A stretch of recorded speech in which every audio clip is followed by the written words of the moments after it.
Okay, so here I am on the Great Wall of China. Oh, bit of sky. And it was truly great. So this was a holiday that I took, a tour of China with a company called One Traveller. And it's designed for solo travellers, and it enables you to see it's all organised so you can see lots and lots of sites in China.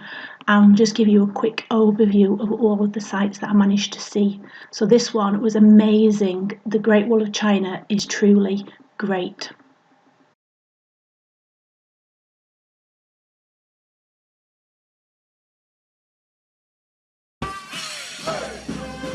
Quite a noisy sort of celebration that I managed to film.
That the Chinese people were having a fantastic time dancing and singing and musical instruments. And I found this all over China. The people were just, really, really, really nice and really seemed to be enjoying life. So this section is a Li River cruise that we went on. And it depends which time of year you go. As you can see, there's a lot of water, and the water's quite muddy because it had been the rainy season. So depending what time of year you go, it depends, what the river's going to be like, how high it is. So this is the Guilin Waterfall Hotel, and it's just starting off at the top. You can see water coming down the top of the hotel. So this is coming down the windows of all the rooms. And I should have got the square that we were standing in, because it was absolutely packed out with people coming to see this spectacular waterfall coming down the front. They do it every evening. So we'd walked through from our hotel to in Guilin. I suppose about half an hour walk through parks, and really, really nice. Lots of Chinese people standing around, enjoying the evening. Lots of families. I had to mute the sound here because there was lots of beeping, and everyone was really joyful. Lots of dancing, lots of singing, and it was really, really incredible to see such a spectacular. Definitely would be worth going. So here we are walking back to the hotel, and you just felt really safe. There was people out with children in pushchairs. There was old grannies out. Everyone was just having a nice time and walking by the beautiful lights that they had up next to the river. Really, really nice. Oh, you can see all the different lighting here.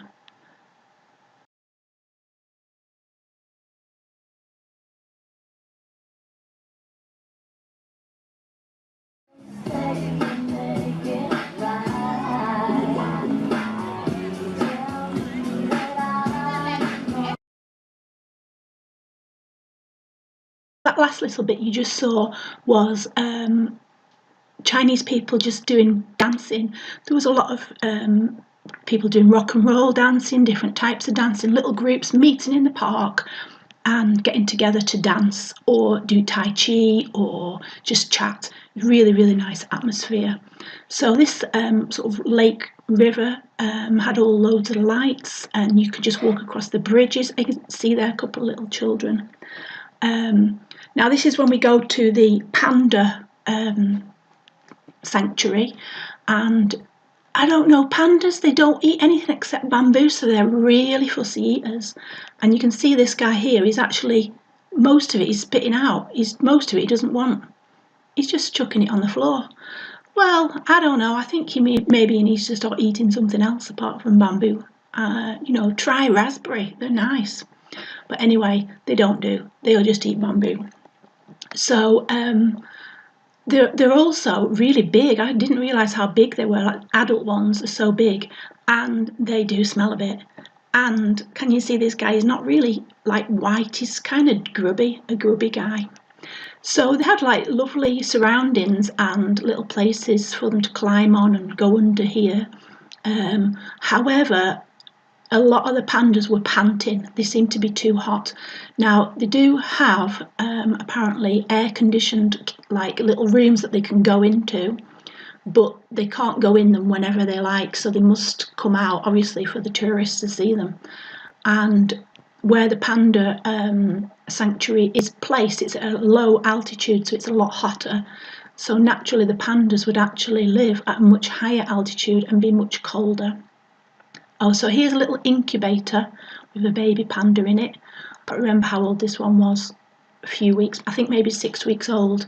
We had to do a big long queue to get in line, and you weren't allowed to stand still, so you had to keep walking. So that's why the footage isn't very good. But I don't know, they did look quite cute. The next one you'll see is younger, I think it's only a few days old, so it's kind of white. There was a very small amount of footage, so that's why I've not cut it down any, so you can kind of get an idea of how we were being, shimmied along to get past looking at these. They were behind a glass as well, so we couldn't breathe any germs on the little pandas. It was very interesting to see, and obviously they do a lot of work to help pandas. So this guy's got water in his cage, a little stream. I mean, it was done very nicely. However, this panda seems to me, and I'm not an animal expert, but he does seem to be pacing up and down quite a bit. So I don't know. Maybe it would be better for the tourists to go up to the mountains and see them where they'd naturally like to live, rather than bringing them down to see us. But I suppose all the money they get, the revenues help to fund the programmes to help them. You'll see coming up as well a little bit about the red pandas. They are so cute, the red pandas, much more of a manageable size than the black and white regular pandas. So I've sort of changed my mind about getting a big panda as a pet, but I would like a red panda. Here's another one in his little river, so having a good splash around. He does look like he's having fun, and I suppose they know what they're doing. Oh, here's a red panda. He looks really cute. Now that, I could have probably pinched one of those if I could have reached it, but again, they smell a bit, so, they look cute. Maybe just watch them on the film rather than keep one as a pet. So basically the tour covered so many different places. I didn't get footage of everything because I'd only just got the camera, but there was a real big variety of like historical things, like the nature of the animals, temples, the river cruise. So you got a really good sort of idea of China, and I really thought it was a good idea as well to travelling in a group of solo travellers, so that you're not on your own, if you will. And everybody really, got on really well in the group. 16, I think there was others in the group. This is a temple, a big goldfish. Now this is a Shanghai by nighttime river cruise, and wow, it was so spectacular. I don't think I've managed to catch it properly on the camera of how fantastic it was. We also did a tour of Shanghai in the day. You had time as well to look around on your own, and the food was fantastic. The people were really good. It was tiring, but between the places you were going on the plane, we went on the bullet train, went to the terracotta warriors. So you really got a really, really good trip, and I would highly recommend it. I'll leave the details in the description box, and thanks for watching, and please give the video a like.